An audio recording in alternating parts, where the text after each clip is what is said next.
Hello, everyone. Thanks for tuning in once again. You're listening to World Combat Sports. Just give me one moment, people, while I bring up the YouTube live stream. This is a little different than usual.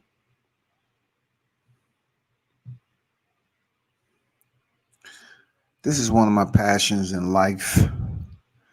This is one of the areas that separate certain people from normal. You know what I'm saying? Um, it's not for everybody. Normal. You know what I'm saying? Um, it's not for everybody. You know what I'm saying? Stop playing with me and mute your ass and stop playing with me. Everybody that's in the building, hit the like button. It's another one. This is kind of off. This is different. You know, the reason why I thought to do this is because it's so much backstory to it. With my passion for motorcycles, street riding, and being able to be one of the small percentage of individual black riders who actually knee drug, who's actually knew how to knee drag. And, 6'3", 225 pounds or whatever. I have some crazy stories. I wasn't really the guy out here popping willies and everything, but the bike that you see up on the thumbnail, that was just one of many, but she was the best that I had. It was Suzuki 1000, and it is a lot of things going on with this particular bike. But before I get into this, I want to welcome everybody that's in the Lamb Live chat. Hope y'all learned something today about me when it comes to the roads, man, the street life. When it comes to me knowing how to ride motorcycles before I even was out of high school, sneaking out the house at night, being taught by some guys who street race, some OGs that was up there. And by the time I graduated and went into the Corps, I told myself I wasn't going to get a bike because I ended up getting kicked out because all I wanted to do is run. And I know DC, they was all about that life, but I didn't want to purchase a motorcycle at that time and be out there trying to, hustle money to fix my joint up. So I just chilled. I went out to bike races, learned some shit, was able to, fool a little people. I ran a couple of quarters, ace, kind of got my times down a little bit on other people's bike. But yeah, motorcycles is a passion of mine, people. The Suzuki 1000 that's in the picture was a beast. My deal was knee dragging. I enjoyed racing people from point to A out to B and back. It includes curves and everything else. I felt that was the real side of riding a motorcycle. And I used to work on my own bikes. So therefore, I pretty much knew how my bike was going to ride, from the tires all the way up to the damn engine. I pretty much study it. I got pictures of this bike being broken down in my living room, all that shit. I rode bikes from the carbureted days all the way up to the freaking fuel injection. Yes, for sure.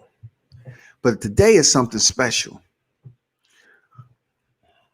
All my life, I've been wanting to go to this one place and ride the race. And I was thinking, I said, can I get in next year, 2021, to this race? I'm just talking to myself because I've rode in some places. I rode damn near all over the world in the mountains and everything else. I've been at the highest speed I can possibly go in the corners and everything. And I always wanted to go on this one ride called the Isle of Man.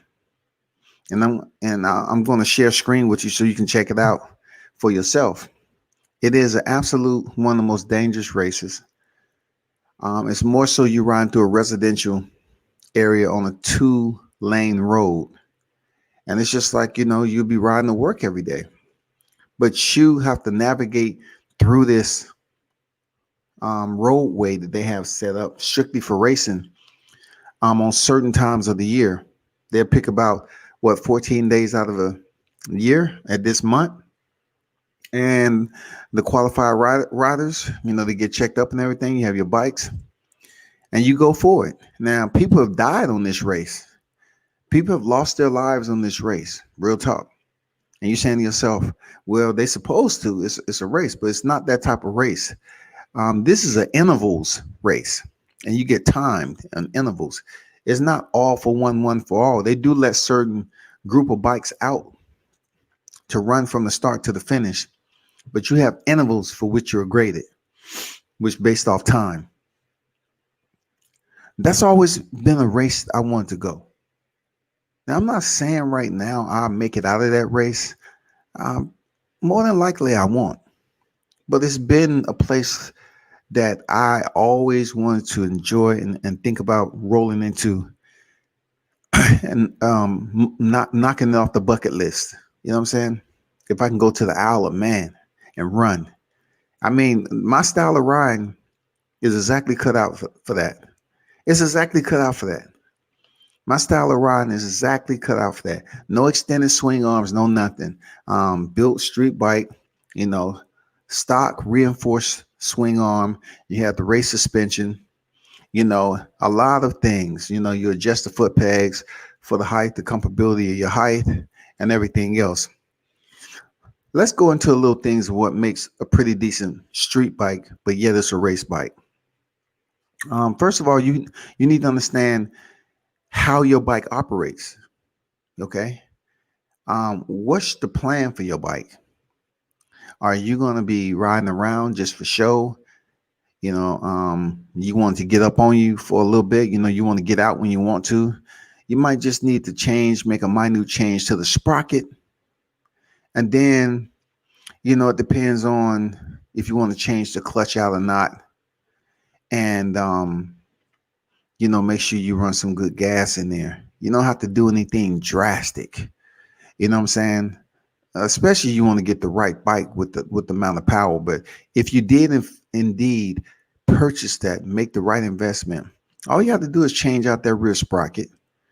If you want a little mid-range, then you want to run like a 32, 33. That's going to get you on the top end. But if you want to go for mid and slam those gears and be able to get up out of there, up to high gear, you want at least about 35, 36. Now you got to have the power and the bike. You got to understand how your setup is. Now, for what you're looking at right here, this bike's, I don't know what her body count was when it came to Hayabusas. I just know a lot of people knew who she was and what her capabilities was. I actually had my bike tuned up in San Diego, California by a track racer. I totally forgot his name right now. But if you look at my rims, you can hold them up with a pinky. Those RC components, you can hold them up with a pinky. They're very light rims. That's what I wanted to do first and foremost, set my bike up and lighten it up. You know what I'm saying? I want to lighten my bike up. I have race compound tires on those rims. My sprocket may seem like it's chromed out, but more so it's a lightweight sprocket. I ran usually a 33 to 35, depending on, where I was going, what canyon I was going into or whatever. I run an O-ring chain on that. But getting into the wickets of it, I had Öhlins, front and rear suspensions, some of the most beautiful, comfortable suspension that you can adjust on the fly, and it really serves you right. Now you're going to pay about $2,000 for the front Öhlins suspension when it comes to the forks, and then the rear Öhlins suspension, which you see right there, tucked down right in front of the rear tire. I'm not sure what it's going for now, but back then it was about $800 to $1,000. $800 to $1,000. Then you adjust the suspension to the height that you want it. As you see my tail, how high my tail is, That's because I was a curve rider. I was a curve rider, so I had my tail of my bike high enough so I can ride a certain way. And also, when I actually start shifting gears, my bike doesn't sit on me. You know what I'm saying? It doesn't sit. Um, the only time I want my bike to really sit just a little bit is when I'm going into the curve. I'm going late, early. You go into a curve late, early. So another thing I had on done to my bike is a modified airbox. I had engine work to it, had a stage one cam modification on in it with some parts upgraded and changed out. Of course, that airbox modification works great. Sucking in that air allow you to get up and stretch somebody out quick. I changed the grips, and you always want those grips to be able to, when you're riding through those curves, you're really holding on to your bike, so you want them durable, um, not tacky grips, but you want them nipples on there. You want your fingers to feel those grips, because it can't be no mistake when you're in the curve, none whatsoever. You got to be good. The fluid that you run in your bike, I ran high end fluid in my bike. I had different type of lines that was running through there to handle the fluid, but it was above 93 premium gas for this bike right here. You know, of course, you had the windshield up there, which the windshield helped. Whatever, it's a racing windshield, it's contoured to get a certain backdraft, so to speak. What else I had on here? Um, there's a lot of little gadgets that was up there as far as switching gears. I can basically switch my gears to my bike from my handle up top, and I don't have to use the clutch that's down low. I can clutch it out from up top instead of down low. You got to be experienced for that.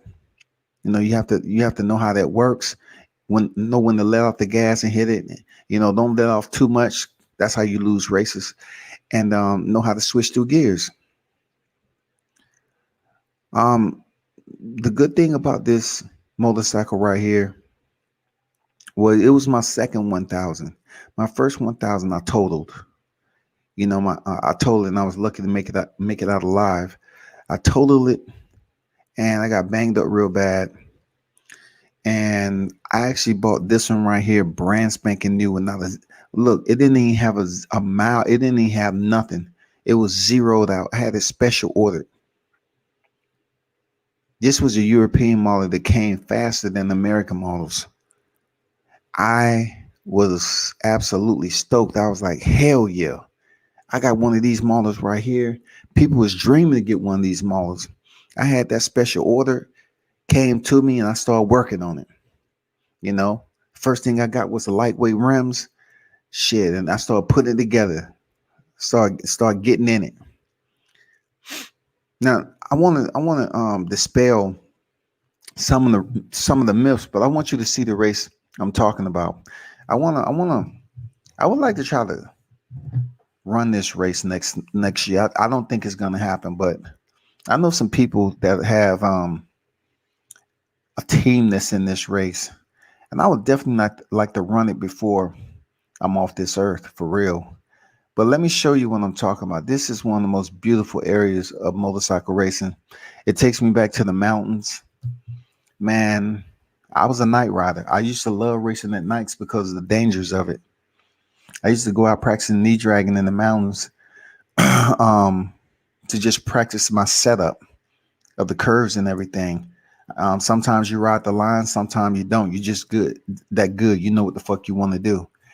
But check this out though. I shared the screen already, and let me introduce you all to my other side. The life that if it was anything I can do every day, if I could, it'd be this. So let me add it to stream.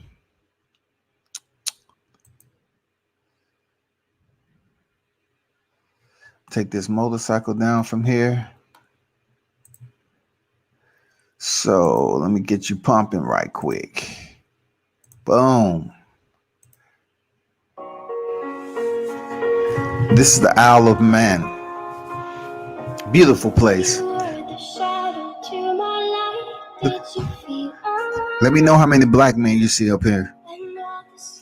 Look at that, y'all. Just ride with me. Ride with me. Look at that. Look at that, shawty. I want to ride. I want to ride this. This is my only bucket list, man. I want to ride this shit. Coming over the hill. A halftime right there. On the gas.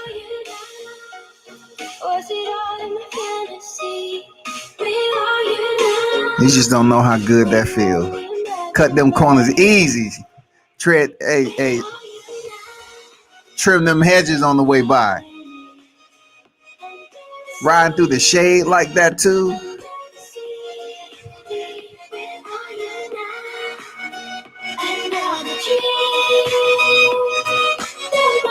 Look at that tire shake coming over that tire shake coming over that bend right there. Yeah. Look at this right here. Come on, who don't want to do that? The boy's moving. The boy's moving. The road is not flat. It's hills, everything.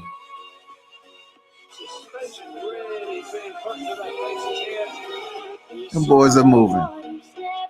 Look how fast they're moving through town. Man, come on. Going around a turn with one wheel up.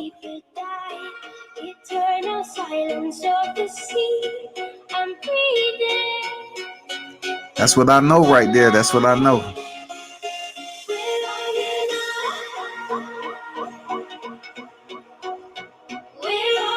Look at that guy in the back, how he kept that bike, how he kept it live.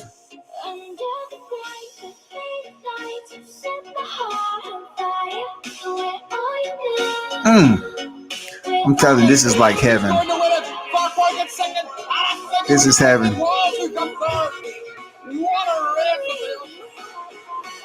This is heaven.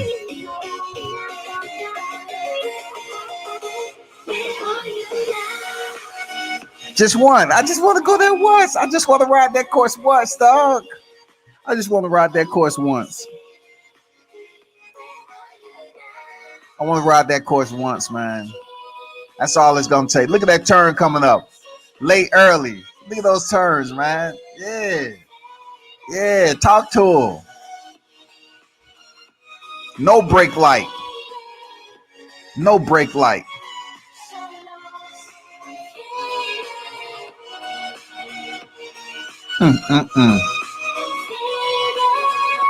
He was coming in too hot. That's all that is. Look at him going down the hill.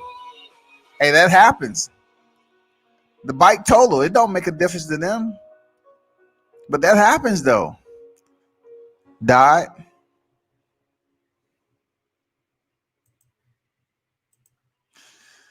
Jesus. Oh man, that is such an adrenaline rush looking at that. For real. I'm not gonna lie to you people. I'm not gonna lie to you. I might, you know. You might totally understand what's my best high outside of boxing and freaking rappelling and all that. That's motorcycle riding, people.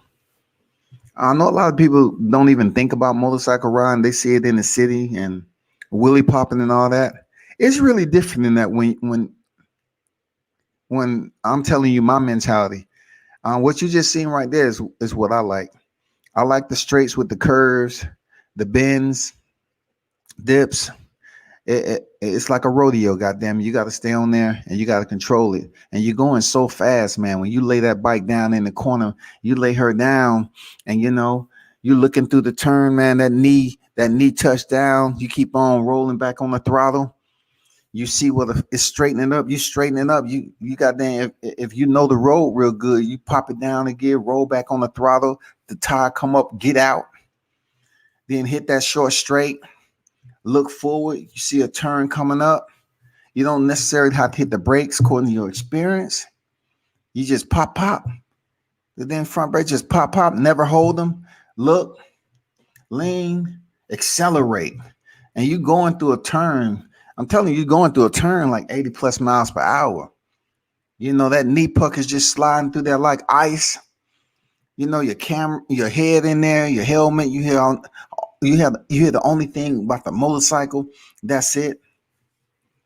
I mean, it's really one of the most um euphoric type of feelings watching the street move that fast and being able to control a machine that can take you through those turns like that, especially when you know how to knee drag. But let me get back to the task at hand. I want to show y'all something so y'all can understand, where I'm at right now. This is just a little bit. 79 boxing, what's good? I'm gonna get to them higher boosters too. I'm good. You said that 79. I'm gonna get to those. I'm gonna get to that higher booster. Okay, so let me show you a couple of pics of my baby. Just being in shows. That was her. I call her Zucchina. She was a Zook one stack, and she had some work up under them fairings right there. If I think I was going out to a place where potentially um the temperature might increase a little bit higher than I think, I'll probably ride with the lower fairing off. You know what I'm saying? Because that's just what I did to keep the bike a little bit warmer. But I had an aftermarket cooler on there anyway. But sometimes it still get hot. Okay. Now I think I've told certain people this story before.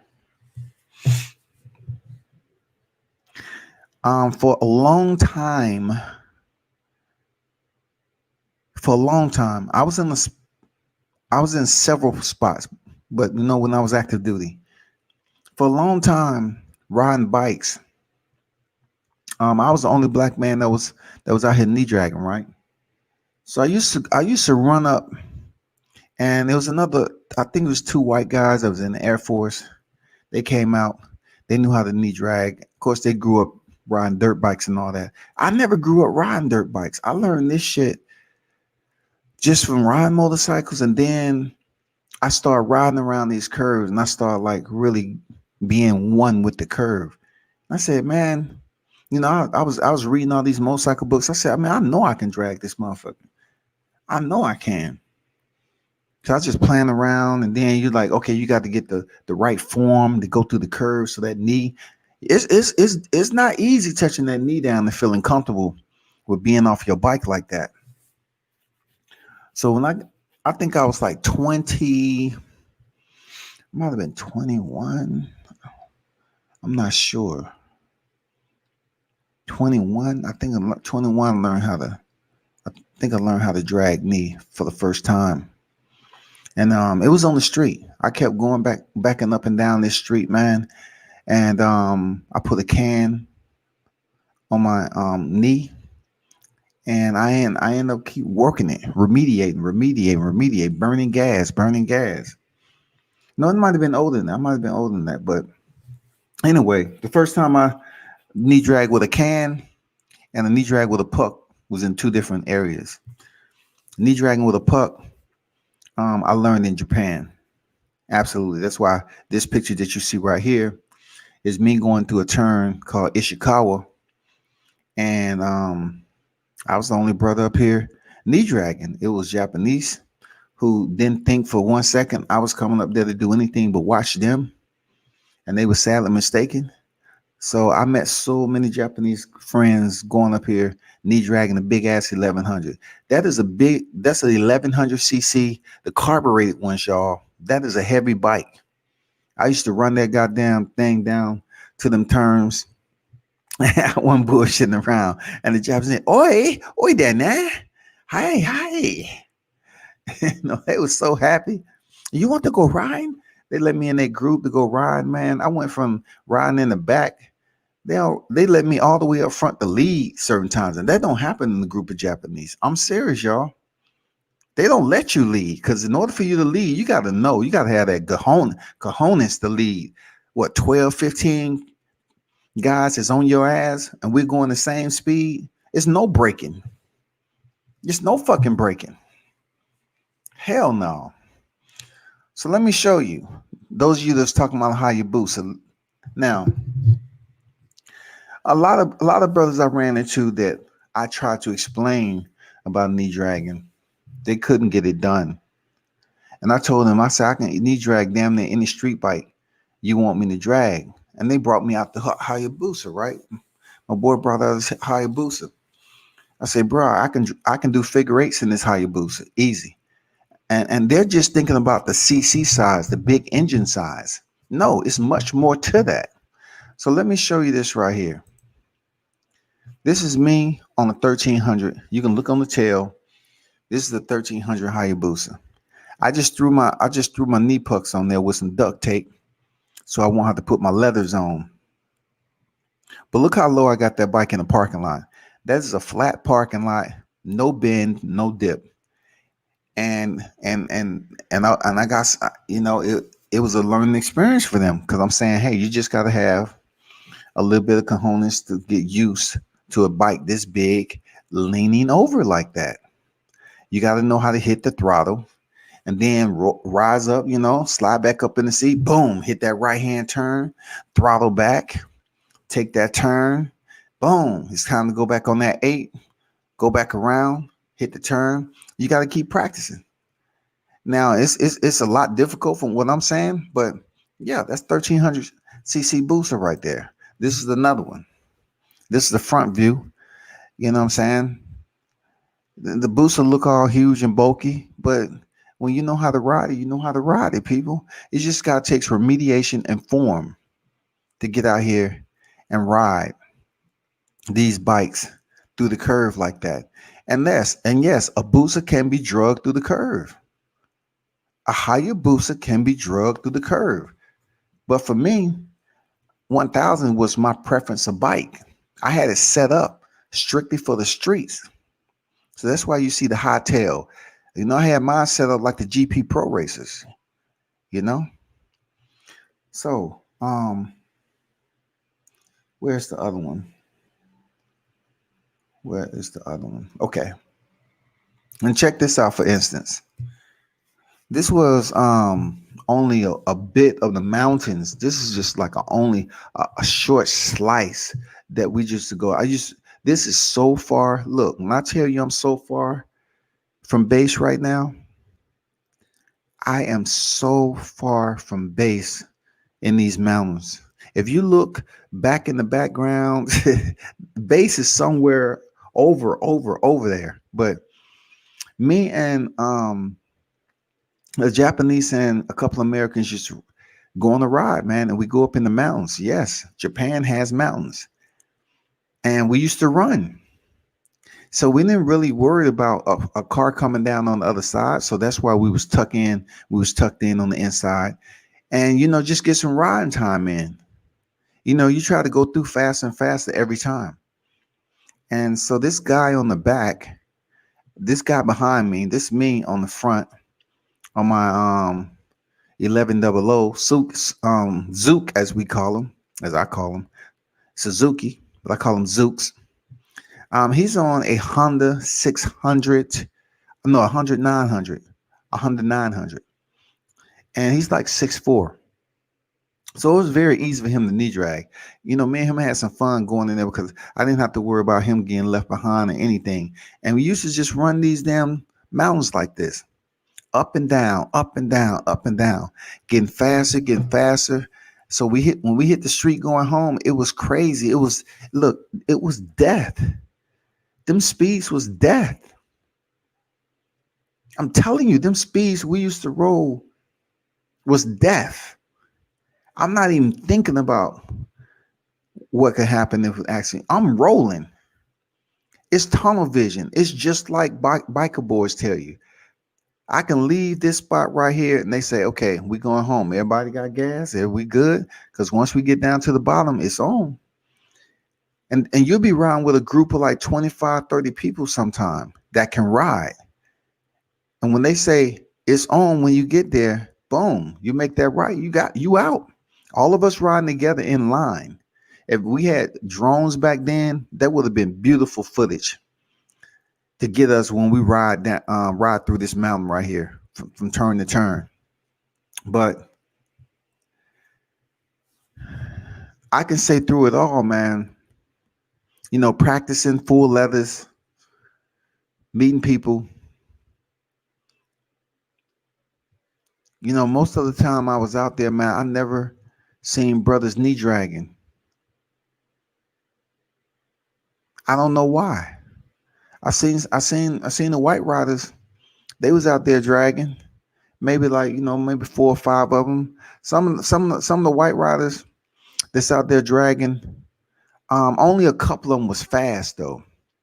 They can drag a certain corner, but when it hits to the real street, the roads, and you got people riding in sequence, it's a different type of speed you have to ride. But mostly, if you're gonna see more guys, Americans, it's gonna be the white riders out there. Really, I didn't see Mexicans, and I didn't see brothers, and I never really knew why. You know what I'm saying? Because I don't know. It wasn't no culture thing, but for me, I'm gonna tell you the craziest thing, right? When I was in Japan,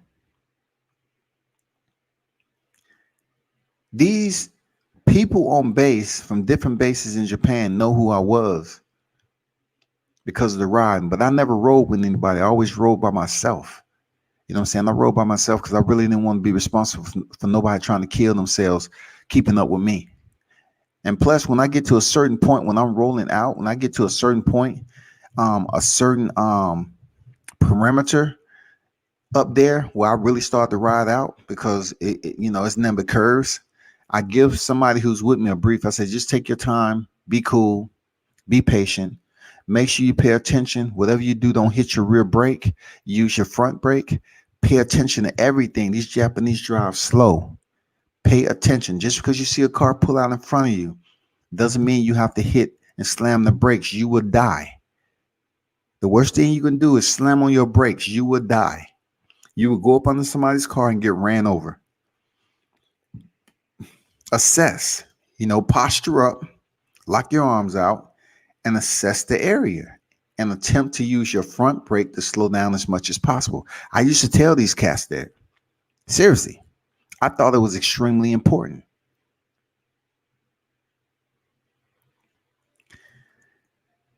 So we get back. We get down to the bottom. We will leave this mountain right here, which we're far. When I tell you, look out when the mountains are behind us, that's where we have to go. We got to take roads all the way back past that ridge line you see back there. That's real talk. I'm not even exaggerating. That's real fucking talk. We had to get out when it was time to go. So when you get down there, man, you have several people that's in. I rode most with Japanese, but there was one brother that was out here that had a Japanese wife. He actually stayed out in Japan. I'm the only other black that rode in his group. Now the group, we're on our way to see this group for a meeting, eat some chow and everything else. So we just stopped at the top of the mountain to take this pic. We was rolling something fierce. Y'all just don't know how hot them bikes was behind us. That look, those is all fuel injections when they really weren't having fuel injection in over there. We had the good shit. So we took a picture. You know what I'm saying? This guy right here in the middle, the brother, he was married to a Japanese, but he didn't knee drag though. He can ride his ass off, but he didn't knee drag. And one time I rolled up on the outside of him and laid my helmet on his leg because he was going so fast. So I came on the outside and I kind of overly exaggerate and put my head on his thigh. He couldn't see what was going on. So he raised his bike up. I raised mine up and he couldn't believe how close I was in the turn. And he said, so why did you do that? Like, why would you get that close? I say, I wasn't really that close to you. Like I can pass you in a turn if I want to, even if you think you're going a pretty decent speed, because I'm dragging the turn. You're going through the turn. Your bike is not leaned over as much as mine is. So I can come up on you hot. I can come up hot. And then when I lay in the curve, I can pretty much go past you while you're still leaning and accelerate because my bike is lower than yours, and I'm able to get in and I'm able to get out. And you say to yourself like, "Fuck, how can I go any faster?" You just got to learn how to then lean that baby over. Put that knee down, hit that throttle. Shit, you be straight. You just got to practice. But yeah, man, that shit right there. It took remediation, people, over and over again. Like it was people over there, treating me like, damn, I want you to teach me to do this. I want you to teach me that. And I said, I can't do it. I can't teach you to do too much of anything because you're talking about motorcycles here. People get killed. People get killed. People, it's simple, but I don't hop on a bike thinking I'm going to die. I'm hopping on a bike to ride. When I hop on a bike, I really don't think of life or death. I hop on a bike to ride.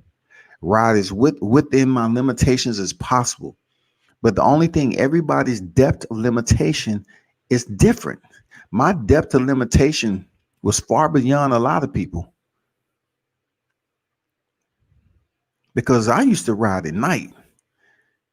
I rode in the daytime, but my learning, I improved my speed so much at night because it's lack of traffic. And plus, I'm able to push my limits. Now, sometimes out there, if I would have freaking wrecked, I'm done. I'm gone. The cliffs that was over there, the cliffs, the drop off, all that shit. It's over. They would have been calling home to my, hey, so and so. We found him at the bottom of the ravine. You're talking about a cat that used to go out here solo dolo. Let me tell you who my riding partner was. I'm gonna give y'all exclusive right now on a cat that was my riding partner, man. I do miss this cat. We used to ride. I don't want to kind of taught him. Out of all the stuff I taught him, he didn't want a goddamn knee drag. You know what I'm saying? But he could ride his ass off though, boy. He could ride his motherfucking ass off. And let me see where he at. Um, this is my ace. He's one of the only Americans that I rode with at nighttime like that. I mean, I'm talking about we pushed that motherfucker. Oh man, it was just unfucking believable. It was sick. It was sick. And you're gonna shake your head at the story of what happened to him too. Oh man, you're gonna shake your head. But let me get this. Where is it? I appreciate everybody being patient. This is a little bit off topic. This is talking to one of my primary hobbies used to be, but I can still get down. Make no mistake about it. Okay, I'm trying to pick some up right quick. Where was it? Where was it? Where are you? Damn. Where are you?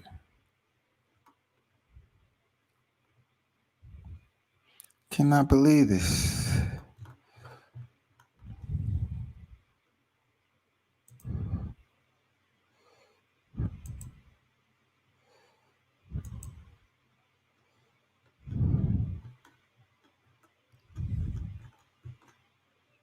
I'm gonna pull up this one picture, man, and show you right quick. Just hold tight, hold tight. I'm gonna get you. Because I really want you to hear about this story while I'm on bikes about my riding partner, man. We was one of the baddest over there, man. And we went on some. I mean, when you talking about freaking um GoPro and all that shit, we didn't have it. We didn't have that motherfucker to take to our bike. Man, I would have had so much dope ass footage. Like, dude, that shit would have been sick. Look, why you think my pictures? I was trying to show people how to take pictures. They didn't have the right camera. You couldn't get a still shot like we got, like I know how to do now. It just wasn't there. It was so fucked up, man. Like People really don't know how to take pictures of you coming through the curves at high speeds. I mean, they just couldn't get it done. Let me see. Why did I just decide to look at this and know damn well I should have kept the motherfucking tab where it's supposed to pics? How can you not be there now in alphabetical order? How? Okay, let's go here.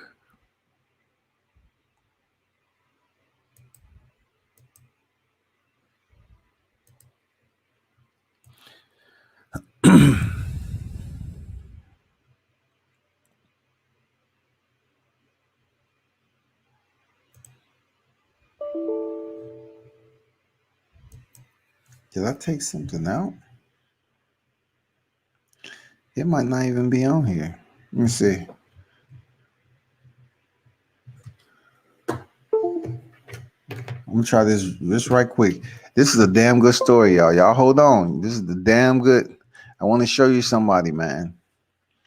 That could have been one of the best in the world. He would have just had a better sense of understanding. Okay, where are you? Where are you?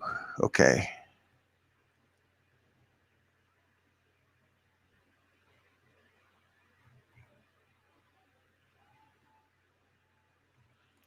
Where's the one freaking picture though? What the? Okay, I got you. Here we go, people. We set. We set. We set. Okay, check this picture out, y'all. Check this picture out. Okay, this me. We getting ready to go out. I'm casual right now. I don't have my leather bottoms on. We're just going out here. But usually, if it's any time we want to drag knee, what we'll do is go grab two soda cans. We'll grab two soda cans out the garbage. We always had tape in case we had to tape our fairings together. You know, motorcycle shit, street light, bike light. You know what I'm saying?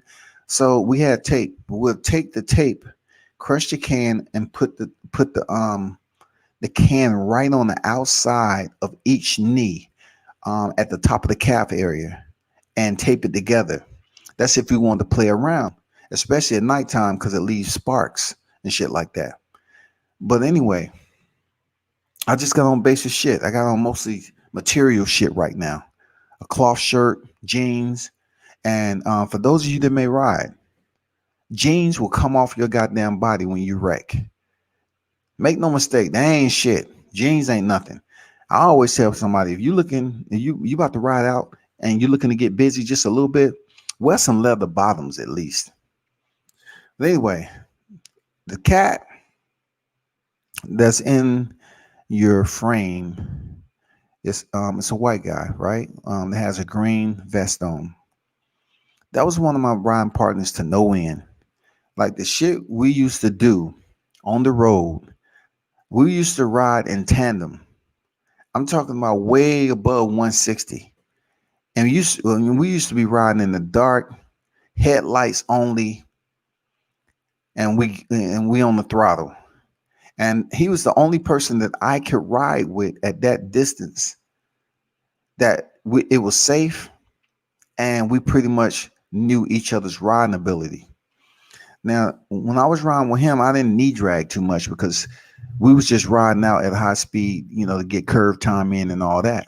So if I would have knee dragged, I would have started to pull away from him because then he would have said, damn, you getting up out that turn pretty quick. That was my boy, man.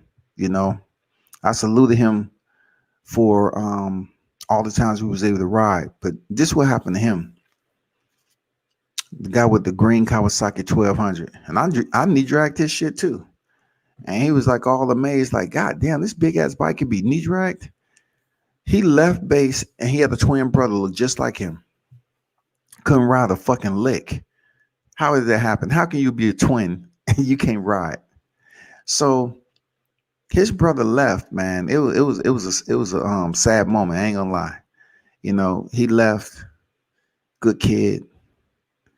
So they went to North Carolina and they were stationed in North Carolina, him and his brother. And granted, this guy right here had a wife and kids. I knew all of them. She all, Japanese chick used to always tell me, look after my son, look after my husband, come back safe and blah, blah, blah. And then, what I love so much about the Japanese women, like when you come back, they will freaking have something waiting on you. Like they'll be waiting, hoping everything. They knew them bikes are dangerous. But when you get back with somebody in their family, like her husband, they have you like a container wrapped with a bowl, like a bandana or whatever, some hot food, like some chicken yakisoba, some handmade sushi, and some other freshly cut vegetables. I mean, that shit was delicious. He went to North Carolina, man, and went up in the club with his twin brother. And of course, North Carolina is much different than the culture over here in Japan. And he had been over here for quite some time, like I think 4 or 5 years. So him and his brother got into a situation with some other guys, and I guess they was punking him real bad because he was light. This guy right here, when I tell you, he could have did some damage on the GP circuit. He was lightweight and he can ride his ass off. He was just in the military though. So him and his brother came out. They got kicked out the club. So they was wondering why the other guy wasn't kicked out the club too. And these wasn't those type of guys who was rah-rah type of dudes. They wasn't. They wasn't those type of dudes, y'all. They was cool. So the guy and his partner finally came out the club. So my boy right here, his twin brother went in the car and got a gun. And at that time when they got that gun, they was trying to prove a point, like, you ain't gonna punk me out, motherfucker. You ain't gonna do that shit. I mean, I got a reputation to uphold because everybody know these twins. Everybody knew these twins. So his brother gave my boy that's in the background, standing next to the green Kawasaki, he took the gun and shot it. Now, from what he wanted to do and what he ended up doing is two different things. But he shot the gun. And being, Marines accuracy, we qualify with the rifle and the pistol. So from what I heard, he was trying to shoot the guy, shoot over the guy's head. He ended up shooting the guy in the head, killed him. Done.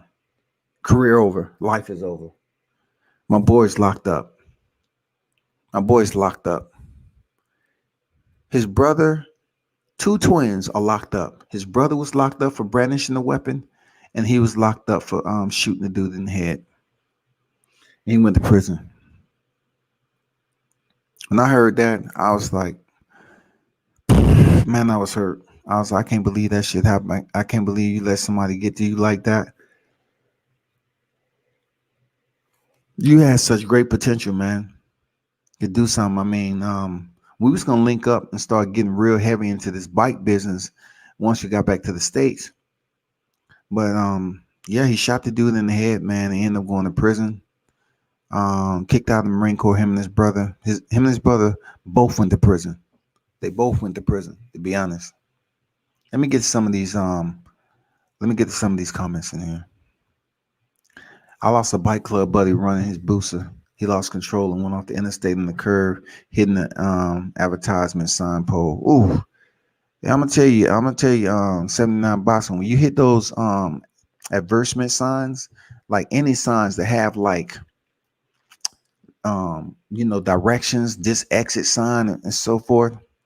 Listen, a guy that I didn't know too well that rode with some other guys, and we was out because I never really rode in a group of guys. I always just ride in the back, and people's like, "What's wrong with that nigga like that? Why you don't want to ride with nobody?" He said, "Man, that's just how he is." And every now and then I pull up on him, but then we leave, blah blah blah. I seen a cat, so eager to get on the road, pulled off. I seen him get shredded by a motherfucking sign, exit sign. He lost control of his bike. I seen him lose a limb. He lost his life too because his head damn near got decapitated. Them poles that come out of there, they brutal on the body. They brutal. They are brutal on the human body. I ain't gonna lie. He's at the bike racing game all around. Seen a lot of street and drag races leave the line. Also watched a lot of super bike races. Once Michael Jordan started his team with Give Me Four Wheels, I would have bust Michael Jordan ass. I wanted to ride Michael Jordan so bad. He got that super bike shit, and I really wanted to see if he could ride, not just show. You know what I'm saying? I know Jordan couldn't outrode me on that bike. Hell no, I don't think he was willing to go that fast. But it was cool to see him out there yet. Seriously, it was cool. Michael Lewis in the building. What's good with you? This is on a different topic than boxing. I'm just talking about the bike life and you know how close it is to my heart. And I really want to, the last thing I do, I want to ride the Isle of Man. They have a race every year, and they ride through like a residential street area, like through the townsmanship and everything. But you're able to reach crazy speed, and you got to challenge yourself. You gotta be mentally able to come over that bend and the ground drop from underneath you. You gotta know how to control that bike once the wheels touch back down. You gotta know when to roll that throttle back, tuck down, know when to catch your speed on the straights, raise up, let the air hit you in the chest, slow you down a little bit, change your body out, switch out, look through the turn, lean, get that knee down, accelerate on the throttle, stay there, come up, get straight back behind the fairing. It's all about speed. Man, I can go on and on for days, but I wouldn't mind. I wouldn't mind for real. I worked on bikers since a kid, but never got into it because I watched a lot of people die. I grew up the original Starboards from the Niles, Ohio. Bike coach is big where I'm from, for sure, man. Real talk, for sure. The black ones look beast. Yeah, she looks a little harmless, you know what I'm saying? But I used to tear them 1300s and 1200s up, y'all. What I had in the engine and where I had it set up was, look, this is how fucked up. When I spoke to the guy who's a GP Pro Circuit racer in California, when he tuned this bike. I mean, this not this bike, but this bike right here is what I was telling you all earlier. This bike is different than the one I had. No, it is this bike. That's right. Because I had two Gixxer 1000. The other one, they look just alike, but I can tell the racing rollers that I got on the front. This is the one I brought back with me. But the modifications that you do, you mess with the stage. You can get a stage one cams. You mess with those cams. You know what I'm saying? You gotta mess with the cams, man. You gotta get upgraded cams, and you also have to adjust your air intake. Now, look, this is all without spraying, y'all. This is absolute motor busting their ass. I didn't believe in spraying because I wasn't running a quarter. I didn't have to spray. Even I ran guys who sprayed. But listen, I'm telling you, okay, it's cool. We're betting money if we go out here in the first man back, right? And you got Nas, you tell me, hey, I'm spraying. I said, okay, you can spray. But little did they know is, what the fuck are you gonna do when you get to that corner? What are you gonna do if you don't know how to damn handle that speed when you make that entry? You have to know how to handle that speed on entry. And spraying is gonna fuck your natural speed up. And that's how people die. Damn, that's crazy stories definitely happen sadly all too often. Man can ride, but it's team with two of them brothers to get it on the circuit. Yeah, I'm hip to the Isles of Man. That man course not my thing, but respect. Man, I want to ride it before I'm up out of here, man. You know what I'm saying? I just want to ride it and be free for a minute because I know I'm gonna be free up there. The way that place is, its location and everything, the dips, the hills, that shit has always been a dream Mind to ride the Isles of Man. That shit is just a whole nother level of shit. Like, you can tell people you rode the Isles of Man and get some good footage. I'm telling you, man. I don't see no black riders on the Isles of Man, man. The Isle of Man. I never seen a black rider up there. Period. And listen and check this out, people. When I ran up into the brothers, and just say it was a street race, and I ran up on them, I pulled up. I came up with a group of dudes or whatever. Just happened to be some people that was around. Because I wasn't a club dude. I just link up with them. But they would always ask me and say, why this dude got on freaking pucks and shit? Like, we here running, we making money. I say, shit, I'm here to make money too. If y'all want to run that run, I said, you want to run out to this spot right here? You can keep the same distance where you going this spot, and then we got to turn around and come back. That's the goal. Period. And at first, people was like, okay, shit, we can do that. But it wasn't, dude.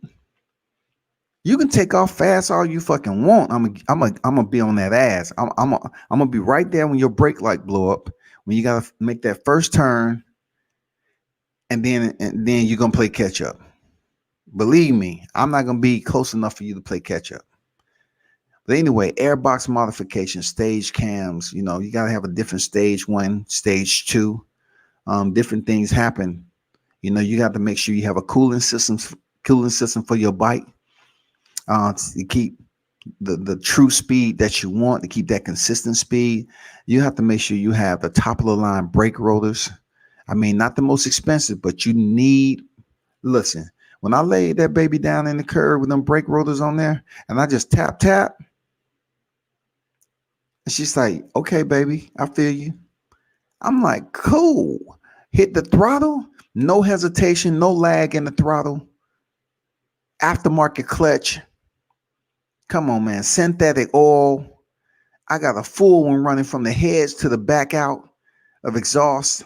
I got the top of the line exhaust titanium. I'm running every motherfucking thing I possibly can that's performance related, man. Even the ECU to the brain. I used to put my own maps in there, man. I used to put my own maps in that shit by myself. Lighten up my shit was light. I lighten up a lot of fucking parts, man. Aftermarket freaking brake calipers. Lighten that shit up, but stop on a dime. Top of the line brake pads. Still, back then was steel braided lines, but then you can get the other braided lines, man. That was cool, and it wasn't no air bubbles in there or anything like that. See, people don't know what I'm talking about. Look, changing out your crankcase to drop some more weight, changing out your crankcase and everything. Fuel adapters that you had on there. It was just so much, bro. I had to from Scott, where you stationed in Kenoi Bay back in the mid '90s. I was in Japan, man. There was a group of Black Marines who rode back then, because I swear that we met before. Man, I was over. I was over in a lot of places now, but I don't know if I rode over there in Kenoi Bay. I wasn't stationed there, but I did visit. I had a shawty over there, but nah, that wasn't me with my bike. This bike right here was pretty much indoors. Like, every time I brought it home, I had to sit out, wait till it cool off a little bit, and then I took it upstairs, man. It never saw the element. Never, ever saw the element, y'all. It's not that difficult, man. I'm just saying, you really have to know what you're doing to lean them big bikes over, man. You know what I'm saying? You just have to understand what speed for it to happen. And I'll tell anybody, if you want to learn how to knee drag, do figure eights in the parking lot. It don't matter what size bike you got. It's all about your confidence level. You know what I'm saying? And if you can do a figure eight and touch your knee down on each time you drop to that curve, you will get better and better and better. Now, the only thing I'm going to tell you is, Just because you can do a figure eight in the parking lot don't mean you can go on the street and knee drag. It's a difference.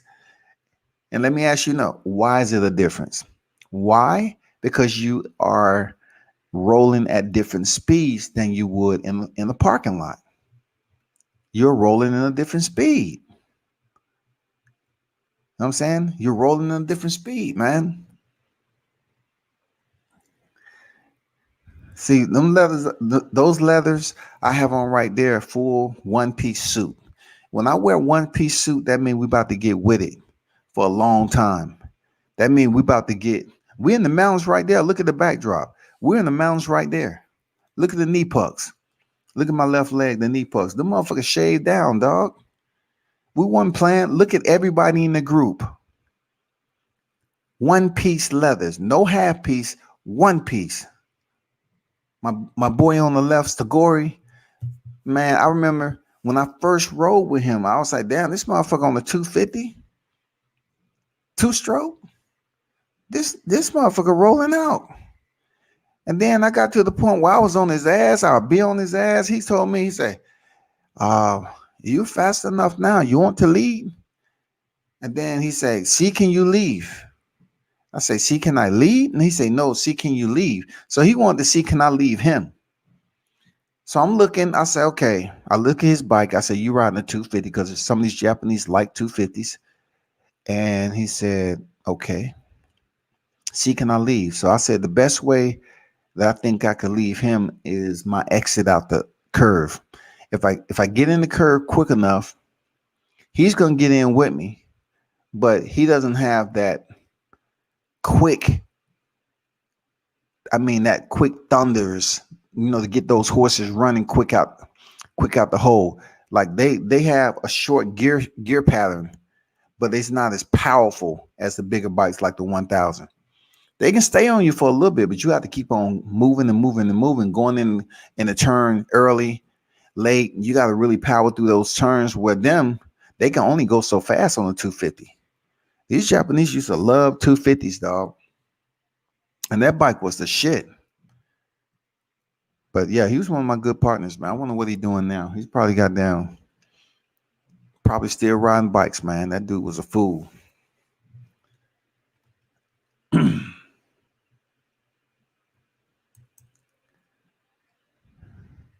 That was a bike show.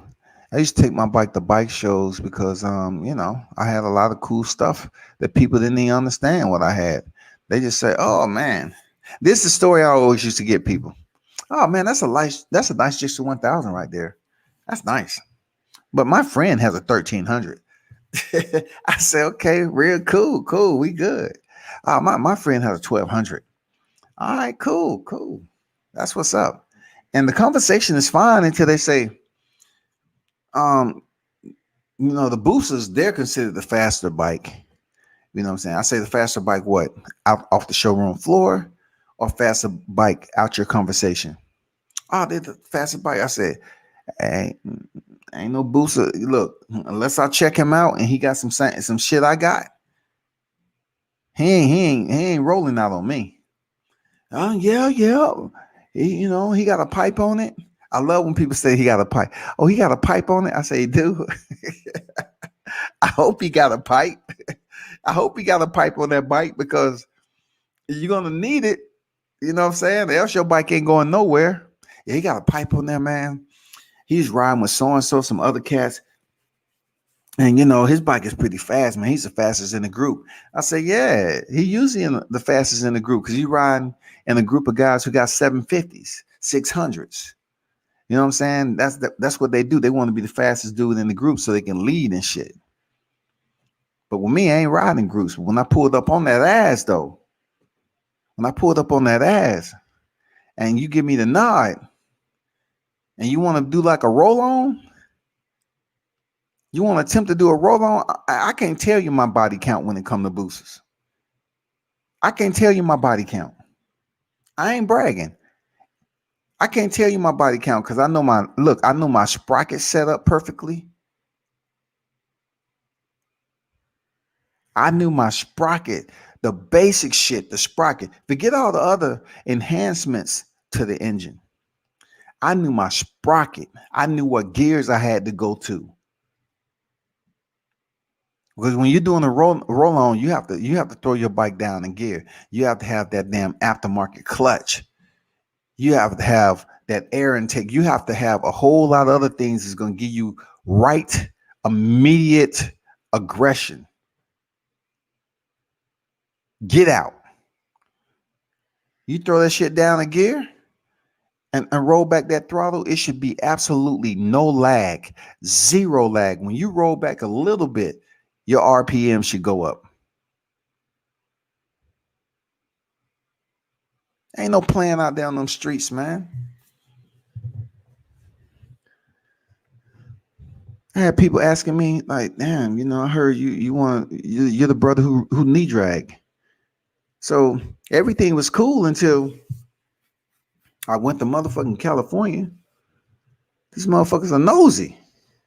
I'm up here riding in this canyon by myself, dragging the motherfuckers, and some Marines get behind me and try to follow me. So I said, okay, cool. I know what they want. They saw what I was doing, so they want to stop me and find out who I am. I can't do that. I can't do that. I really can't do that.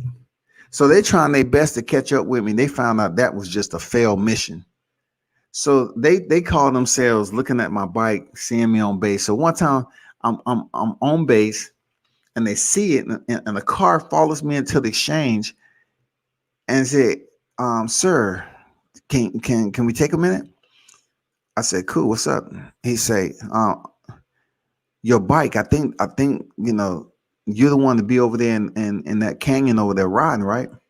I said, "It's so many canyons around here. I don't know which one you're talking about."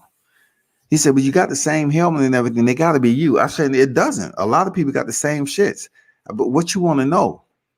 I was wondering, if it's you, can you show us how to knee drag the turns and all that? I said, "Bro, I'm trying to learn myself." I say, "I'm trying to learn myself." Listen, these Marines will be snitches, man. Mark my word. Some of these young Marines will snitch on your ass quick, and quick. Believe me, I know they will snitch on you. So, man, you know what they end up doing? They end up making me motorcycle safety director. Why? Because somebody gave them information of my riding experience, and I would be able to help out with the course. It wasn't anything bad, but they say, "Hey, that chief warrant officer, he'll be good. He been riding. I got his name. He's been riding for quite some time, so he'll be good to help out with the motorcycle safety course." So I was helping out with that, of course. And then I went back, to another area, and I was out there one Saturday morning practicing. It was early Saturday. I was bringing up the sun, and I was out there dragging turns by myself, man. Once again, start getting headlights, start getting that headlight action. People start rolling up through there. But I think the shocker is, people, listen to me. I think the shocker is when they starting to roll up on the site and they see you coming through the turn and they hear those pucks scraping off the goddamn ground.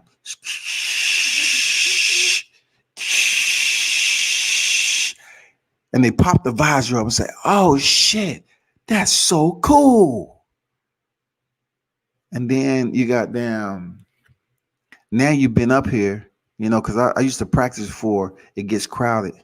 Now, when they see me either going up or down, they can't really follow me because the turns are so steep. You got to have, momentum. So you have to put up there.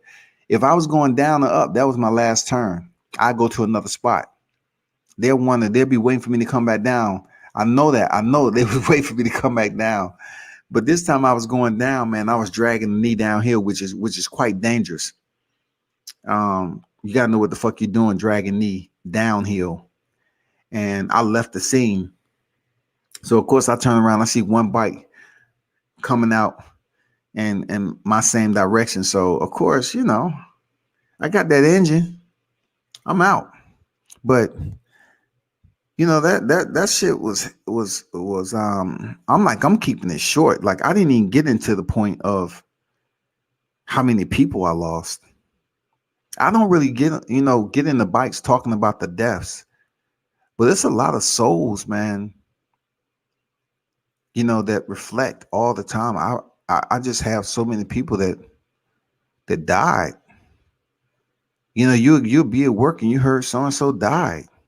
I'm gonna tell you, Japan has the souls of many. I always tell people that Japan has the souls of many. Indeed, Japan has the souls of many. It's so many Americans have lost their lives over there riding motorcycles in those mountains. It's so many Americans who family got the call that their son and daughter had lost their lives in Japan riding motorcycles because females they got into motorcycles a little bit, not too much in the group. Whenever I saw a female in the group, I always just ask them where they riding. Oh, we just taking a little cruise up here. When they tell me taking a little cruise, I say cool. They ain't gonna be doing something stupid. Cool. Plus, they on them slow bikes anyway. As long as they be safe, they'll be good. But as much as I don't like bringing up my boy, it's this cat that I served with, and he had one of the meanest wives, and he wonder why he never come over there because don't nobody dominate me. But I was outside with my bike running. I was cleaning it up because I was about to roll, and I hear this other bike coming up the street. So I'm like, damn, who is this? So it was my boy, right? I never rode with him. He said, hey, man, is this the day, man? Let me go riding with you today. I said, bro, when I go riding on Saturdays, it's whole different. And look, we're going to go down to the gas. I said, listen, we can go down to the gas station. If it's some guys down at the gas station, military, that ride, you can ride with them, but I don't want you riding with me. And he was like, man, why you always like that? Man, you can't be going that fast. I said, bro, I just want you to make it back home to your family, man. I just want you to make it back home to your wife because I know how she is. So he was like, man, I know. So we went down to the gas station where we meet up, and there was a good amount of people down there. So I told him, I said, listen, man, ride behind them and stay close, man. Just ride within your limits. Don't be too heavy on the throttle. Just relax, bro. Be safe. If you got any questions, man, when we stop for a break, ask me. He said, okay. So we're riding. We pull out. I'm in the back. I always ride in the back, man, because I did it for safety too. I did it for safety to see who was in the group being stupid. And I did it for my own because riding in a group of people that's inexperienced would get you killed. It would get you killed. So my boy riding up on his Kawasaki. I see he's having some fun. It was some straights. He was balling out a little bit on the straights. Got off went through some turns, little baby turns. We didn't get to the real hard shit yet because we still in freaking business, the business route right now. We haven't got to the mountains where the damn traffic goes away and you got nothing but curves.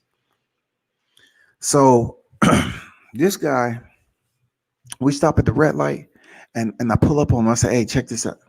Man, you need to slow down just a little bit because this place up here, this marker up here, this is the last military gate before things start to get hairy. All right. I just want you to be safe, man, because this shit is no fucking joke. Right after this, right here, I'll say about 200 yards up, it's gonna start getting wicked. And I remember him popping his visor off to me, right? He looked at me like I didn't know what I was talking about. And if you tuned in, I'm talking about you. You know that, my brother, but I looked out for you, bro. Now you probably know I was looking out for you. So he popped his visor, looked at me like, man, after all the shit people done told you about me and you look at me like that, I said, okay, cool. So he took off in front of me. He's still up there trying to ride with some of the fast dudes. And we make it to our stopping point. He was able to successfully make it up to the stop point. Why? Because most of the time when we go up there in a group that big, we're not getting busy until we come back. So they're not just balling, but it's always somebody to take the stragglers and just hang on to them back there. Because when we come back, the speed is different. We already up in the mountains. So we hit from the mountains, our resting spot. We go from that and we don't stop all the way until we get damn near back in the city and we wait for everybody to catch up. Yeah. But it's always somebody that's experienced riding with the inexperienced. So we get up there, we sipping the shit, we good. So my boy, he wasn't even my boy, but in this story, he'll be my boy for a second. So I told him, I said, man, I hope you make it back safe and everything. I'm not gonna be in the back chilling. And I'm about to be, I'm about to be out this camp. You know what I'm saying? I see y'all at the next rest spot. He said, I want to go, man. Come on, Scott. Yeah, I want to go. I said, bro, I'll be setting you up for death. You might well call it suicide if you roll with me. I said, I don't want to do that to you, bro. Your wife waiting for you to get home. Your kids waiting for you to get home. I can't ride with you like that. I can't. It's nothing I can teach you on a ride like this. You know what I'm saying? Maybe another time me and you can just ride up slowly and this, that. But he be trying to ride fast. So I say, you good? Just ride the same way you did when you get up here. Slow it down and you'll be good. Okay? So we roll up there. It's only like, I say seven, I think seven of us that's really ready to get with it. And we're not racing each other. We're riding in tandem. It's called worming. We're in a worm. Boom. No break, no nothing. So we say we good. So everybody talking. We crank up. We go. Shit, we out. All you hear.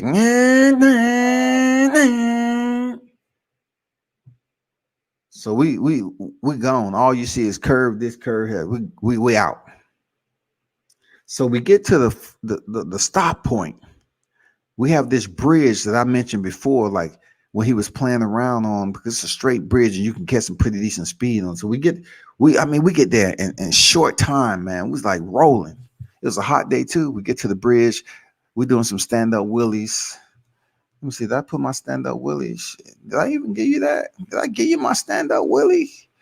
It's just poor freaking goddamn. It's just poor motherfucking camera shit, dog. Let me give you one of my stand-up willies, man. I got one of my stand-up willies, man, on the Zook. I don't even do that to my girl. You know what I'm saying? Because I use my forks for curves. I don't use my forks for motherfucking willies. But this is one time where I rode damn near back about, it had to be 400 or 500 yards back. And I was just standing. My best willie I like to do is stand up because you can just see everything. You can just play around and manipulate and do everything. But yeah. But anyway, so we get to this bridge and we chill. We waiting, bikes off to the side, and we just waiting. This is no lie, y'all. This ain't I can't make this shit up. We waiting. Because if I find this dude, I mean, I don't even know what he would be like right now. Would he be even privy to tell his story? Because he needs to, goddamn it. He owed me that. And I said, goddamn, why they haven't came yet? They should have been here by now. Something's wrong, man. Somebody's crashed. So I said, y'all stay right here. Boom, get out, peel out. Bop, bop, bop, bop, bop. I'm going. And then all of a sudden I pass this motorcycle. It goddamn brakes lit up. I said, okay, they must knew it was me. So he turned back around. He said, man, your boy, he's down. I said, my boy. He said, yeah, one on the green Kawasaki. I was like, oh, he said, man, he's down bad. I said, God damn. I get up there, motherfucker, man. The ambulance is already there. Man, my boy is freaking unconscious. This motherfucker still got his helmet on. They can't take his helmet off because his head is swelled up. Um, his arm is freaking broken. You can see how twisted it is in his jacket. He's in a bad fucking place right now. Bad place. Real talk, he's in a bad freaking place. So they ambulatory him to the first freaking hospital, and they said, no, you got to go down to the next one. He's too bad off. So all along they can't take his helmet off and shit. Oh man, I can't believe what was going on. I couldn't believe it was him of all people in the group that crashed. So it took me a minute to get to the hospital because the ambulance was motherfucking gone. I had to ask people what happened. So when they pulled off, I was asking people what happened. I said, what's happening? What happened? What did he do? He said, man, he was in the group and he was speeding and he was trying to stay with everybody. And then all of a sudden went around this curve. He couldn't make the curve. He has brakes. Before you know it, he high side, boom, boom, boom, boom. Went his bike went everywhere. Totaled that motherfucker. I said, oh shit, man, I'm gonna have to deal with his wife. So I get there to the hospital. I'm the only biker who showed up to the hospital. That's one of the few times I call myself a biker because I'm not. I call myself a wheel man. I get to the damn hospital. His wife is standing up there. I mean, she is mad. But I said to myself, she ain't my wife.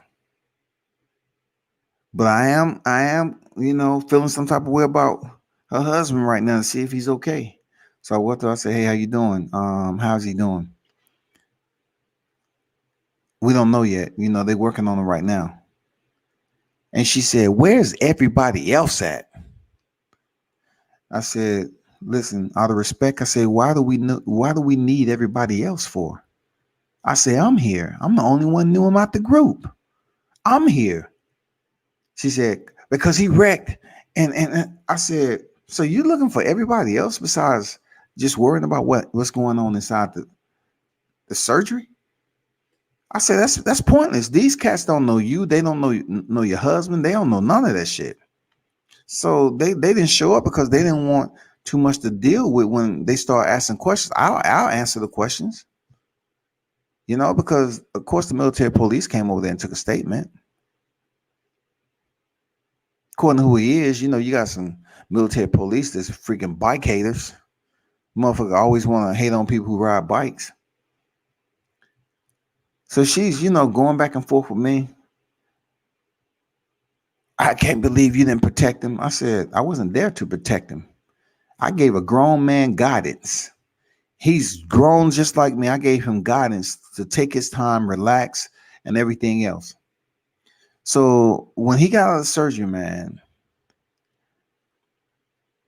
his arm damn near got him kicked out the military because that shit was twisted from him tumbling and everything. He broke it and he twisted some tendons and broke some bones all over the fucking place. It was bad. And then he messed up his knee. And in the Marine Corps, we have to complete physical fitness tests. Dude, he was in a bad place, but he recovered. He recovered, man. And so with his wife, man, she told the MP, say, oh, he was with him. I heard her tell the MP that, and I say, okay, you're right. I was with him. I'm saying to myself, okay, right, you with him. So MP came and said, can I get your driver's license, this, that, and the other? I said, cool, you can get that. He said, explain to me, what was going on. I said, I went for a ride. I went for a ride. He said, what about the group? When you ride with the group? I said, no, not really. I said, I was riding behind the group, but I wasn't riding with the group. But do you know so-and-so that's in there? I said, yeah. He came up and asked me, could he go riding? He said, so you was riding with the group, but you wasn't riding in the group. I said, Yeah, sort of like that. I was just supervising. I was making sure everything was good to go. That's all. And he was an inexperienced rider, so I was just paying attention. So they try to twist words and shit. I said, so is there any time that you felt that he was out of control with his bike? He was going at a high rate of speed without really knowing how to properly operate his motorcycle? I said, no, to me, he was riding pretty good. He was riding pretty good. I mean, it was a lot of people out there in that group, so no telling. He might have tried to avoid somebody or whatever, but I'm not sure what happened. I wasn't even there. He said, "Where was you?" I said, "I was down the street." He said, "Why would you riding with the group?" I said, "I told you I wasn't riding like with the group like that." You know what I'm saying? I was riding behind the group, but when I left from up there, I went ahead. And then his wife said, "You went ahead? Why you didn't stay with?" I said, "I wasn't. Listen, lady, I wasn't there to babysit anybody. I did that on the way up. I did that on the way up, and he made it up there just fine. They're not telling you that. He made it up there just fine, so he could have made it back to the stopping point where the speed was going to slow down and we was going to make it back to base just fine. And she was just looking for some smoke. So I say, you know me. I stopped, and when I didn't hear any bikes, I went back to see what happened. And I was hoping, praying that it wasn't him. And come to find out, of all the people that was in that group, it was your husband. It was your husband. Of all people in that group, he wrecked. And people, you want to know a crazy part of this story. Just insane. Both of them got a bike. The husband and the wife got a bike. At one point in time, they thought we was going to ride together up there. She said, just to think, I was thinking about going riding up there since he said he saw you out there because you go up there all the time. Shit. Not I, said the cat. You wasn't goddamn riding up me with me that day. But anyway, old boy recovered, right? Our communication was quite distant, but I did finally having a conversation, and his wife ended up coming to her senses and understanding that, after he told her, he said, "Hey man," he was like, "Baby, he waited. He did everything he's supposed to do. He waited the whole entire trip up. He made sure I was good, and then asked him was I good going back to slow it down. He said it was up to me. I kind of pushed past that." And he told her so she can shut up. Like, no, he did what he's supposed to do. He looked out for me. I did. I looked out for him, but he just chose to be on the throttle a little bit reckless, and he paid the ultimate price, man. I wouldn't say the ultimate price, but he paid a severity. One of the dudes I used to ride with too. His name was Mark. Man, he popped the wheelie, he lost control, and went over the median, got hit by a car. A dude that I used to ride with from mainland Japan, man, he was a little bit in and out of the a GP Pro circuit. He had a nasty V twin, a nasty V twin. Man, that motherfucker was nasty. He had some special tunes to it, from the mechanics over there. And they found his bike, on fire on the side of the road. Man, he was dead. But they say it was a second person that was riding with him. I was like, oh my God, man. Like this dude can ride. It was a white dude too. Me and him rode several times. I was like, damn, dude, I can't believe this dude crashed and his bike was on the side of the road on fire.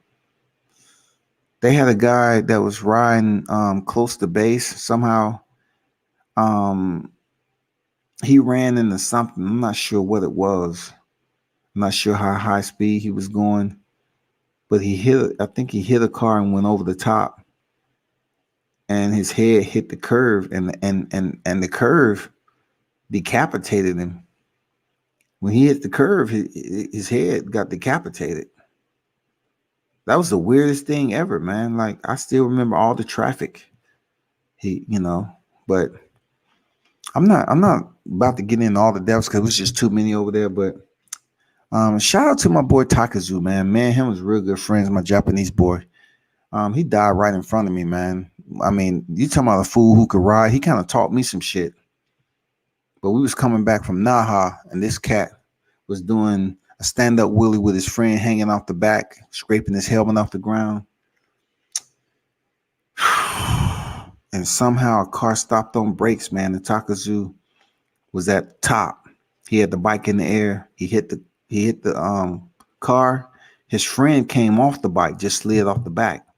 Takazu went over, flipped over the freaking car into freaking oncoming traffic. Got ran over twice, man. Got killed. Damn, that was the closest Japanese OG to an American we knew. He knew all the Americans, man. He even had some freaking American chicks as girlfriends at one point. Like that dude was the plug right there. Takazu. God damn, Talk. Man, Takazu, shit. But yeah, man, it's males and females that die on these bikes. But I don't like getting too much into the bikes when it deals with death because I don't think that when I get on it. Even when I had my accident, I did not think once that I wouldn't get back on the bike. And neither did I ride any slower when I got on the bike. I think I even rode faster. But yeah, man, I just wanted to get on here and kind of chop it up about my bike life, bro. Like I was really about that. Like my baby, like right there, man. Come on, you don't see that Olin? If you look past my rear tire over there on the side, you see that knob coming up. That's that Olin suspension, baby. You can goddamn soften and harden that mug. It's according to the way you going. You can soften, harden, and dampen the rear end. If you needed to sit on you coming out, you can just turn, reach back there, turn it, and that should be good to go, man. Look at the titanium foot pegs. Look at the setup. Them titanium, man. The breakaways. Shoot, man. I had some work put in that baby, man. Aftermarket brakes. Look how green that fluid is in there. That's just so much that's going on with this bike. It's just crazy. But anyway, man, I'm not gonna stay on it too much. No, I can't believe I've been on an hour and a half talking about the bike life. But yeah, man, I had to. Shit. This is my passion, man. This is one of the things that I love dearly. I ain't gonna lie. I love motherfucking bikes. But not that stunt shit, you know.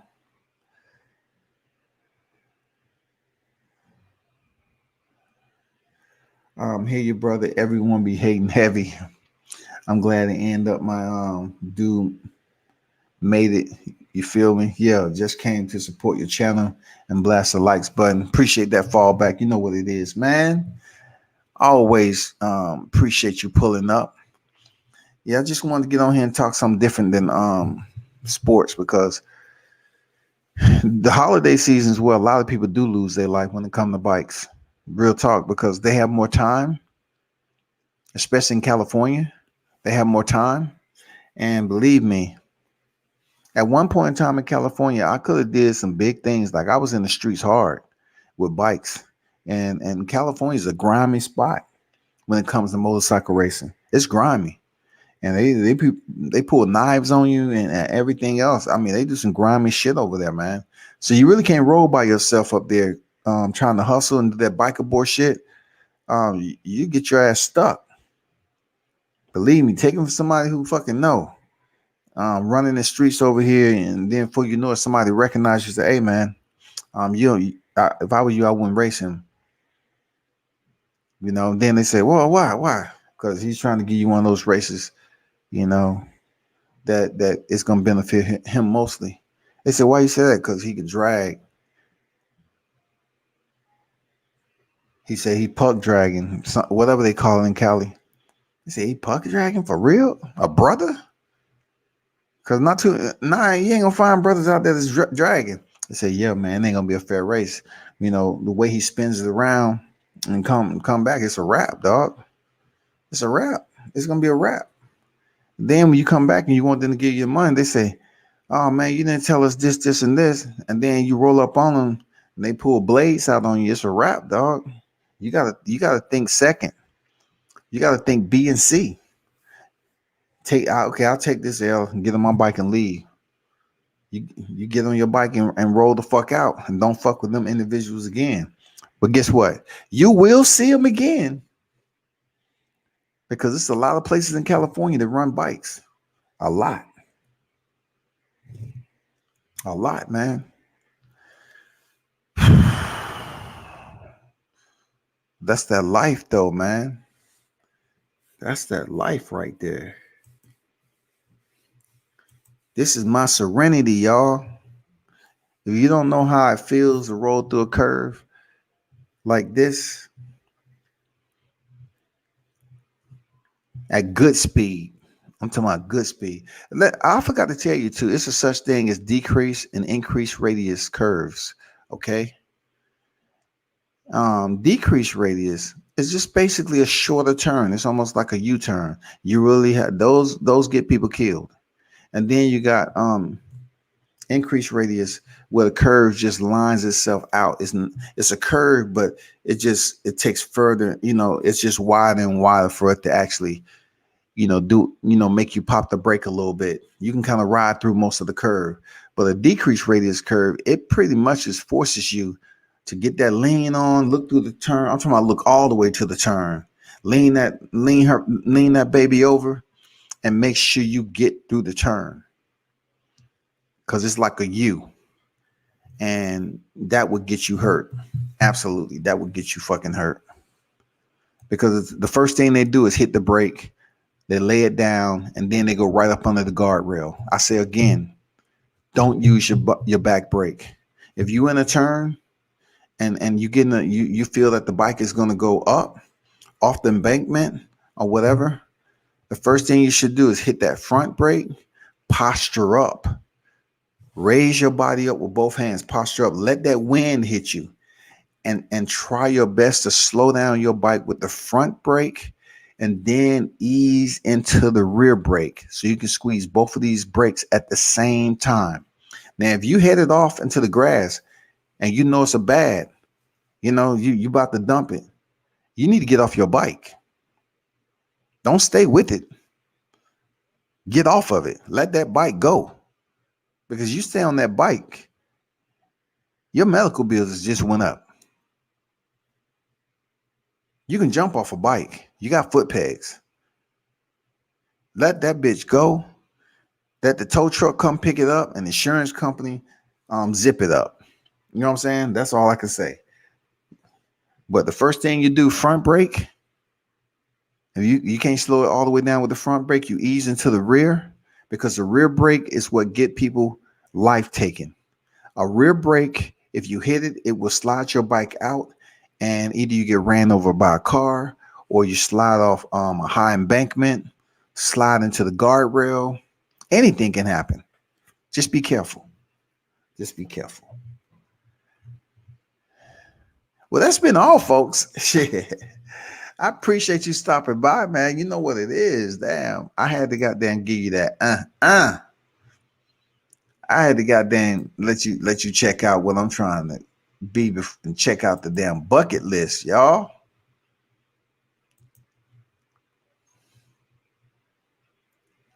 Trying to check off that bucket list.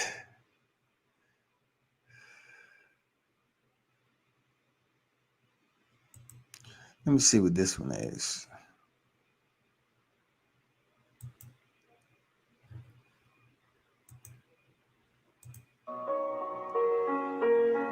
That's the same one. That's the same one. I thought it was a different one.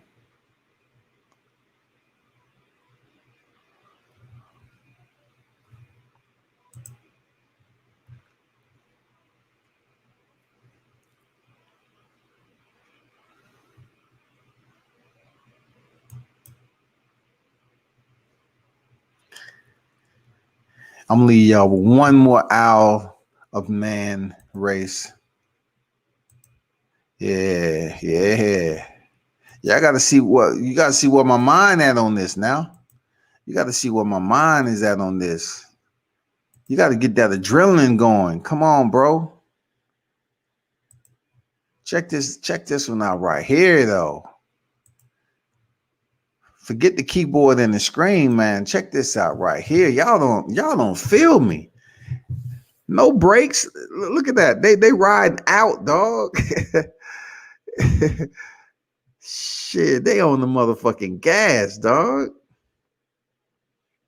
And this is how you're drafting. They're pretty much drafting right there. That's what that's called. You know, they're pretty much drafting. Look how he passed him on that turn. That's what I'm telling you. Everybody is different. They ain't playing around. They side by side, man. This is a dog man's world right here. Look how close they riding each other. They over 120 right now, man. Easy. They going around the turn like this. Residential. You saying to yourself, how am I supposed to know what's coming up? Yeah, they did dry runs through here before. You just got to be able to handle it with your freaking speed.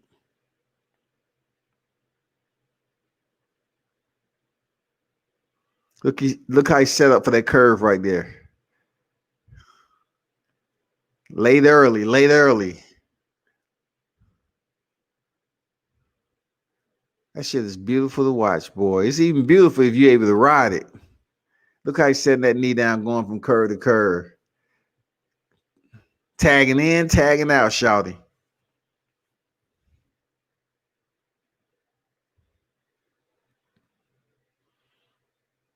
And man, you talking about your core? You got to have your core right for this, boy. You use your core a lot. Look at the people lined up around there. This dude right here, he's behind him. He's on the gas, y'all. He's just waiting for the right time. He's on the gas.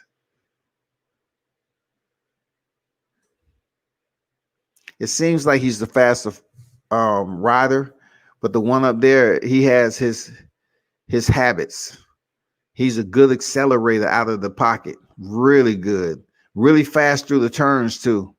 Look how quick he get out that loop. Look how quick he get out that loop. It's difficult, man. That's life. Look at this dude. Look how he come up on him in the curve. I'm telling you. Let's go. He closed distance on him quick.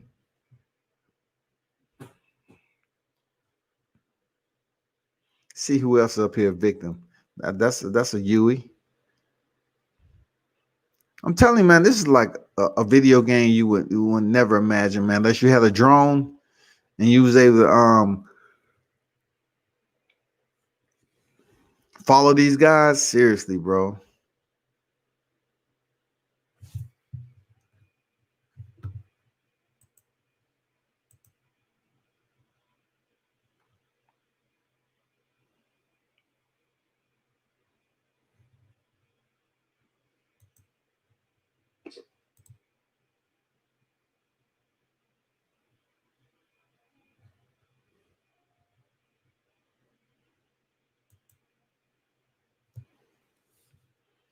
And also you have to pay attention how the bike is shaking and vibrating. I mean, this view, man, and this track is just freaking amazing. I'm not gonna lie to you. It's just an amazing run. I just want to make one run. If I make it through one run, look at that straight right there. You look, that straight is a freaking amazing. You have to know when it ends. Look at that turn coming up. They going over 160 easy.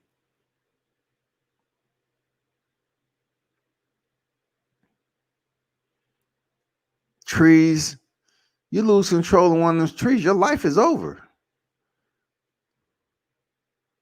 Done. It's a wrap. Them trees ain't moving. You are though.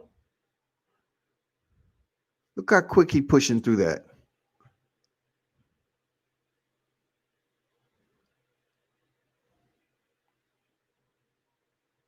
And all along, right, you have to understand you ducking your head behind the fairing. You trying to, get as much as less wind resistance as possible.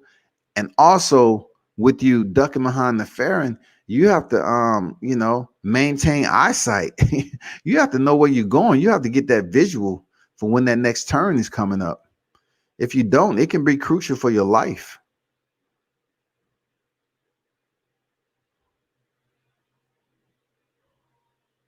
These guys are moving.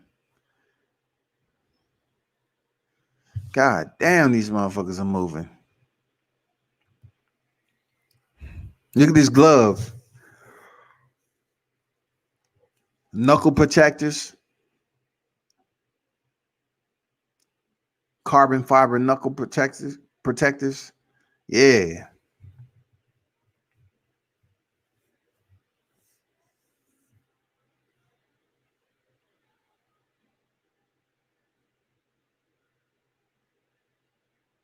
Damn, boy.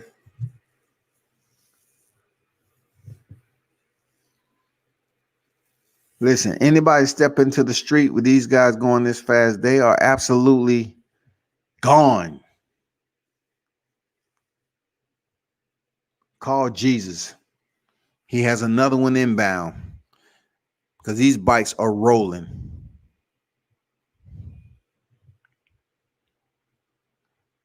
Look at the speedometer. It barely even moves, man. These guys are open.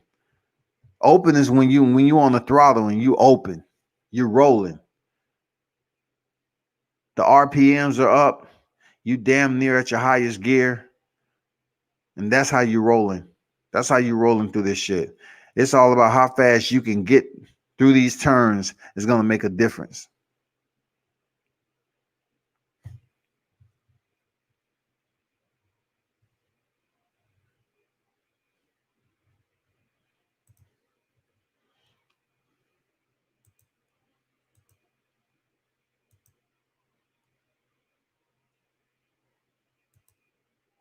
I wonder if they're going to show the end of the race right here. No, they're just going to end the race. Riding through town. That was a good one. I like that. I like that. Real talk. I like that. Yeah, I like that.